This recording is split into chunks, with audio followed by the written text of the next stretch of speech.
વિદેશ જવાની ઘેલછામાં લોકો ઠગોના હાથા બની લાખો રૂપિયા ગુમાવી દેતા હોય છે।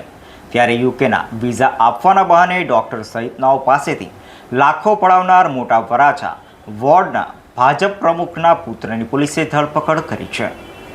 વિદેશ જવાની લહાઈમાં લોકો ઠગોના હાથમાં લાખો રૂપિયા રાખી ઠગાઈ રહ્યા છે। ત્યારે ફરી આવી જ એક ઠગાઈની ફરિયાદ ઉત્તરાણ પોલીસ મથકમાં નોંધાઈ હતી, જેમાં જણાવાયું હતું કે ભાવિન મનુ બલર અને તેની ટોળકી આઈ સ્ટાર ઇમિગ્રેશનના નામે ડૉક્ટર સહિતનાઓને યુકેના વિઝા અપાવવાની વાતો કરી તેઓ પાસેથી 48,70,000થી વધુ રૂપિયા પડાવી લીધા હતા।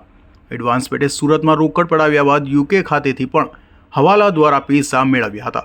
જોકે ડૉક્ટર સહિતના વિઝા રિજેક્ટ થતાં તેઓને શંકા જ ગઈ હતી અને આખો ભાંડો ફૂટી ગયો હતો, જેને ડૉક્ટરે ઉત્તરાણ પોલીસ મથકે ફરિયાદ નોંધાવતા ઉત્તરાણ પોલીસે યુકેના વિઝાના નામે લાખો પડાવનાર ભાવિન મનુ બલરને ઝડપી પાડ્યો હતો।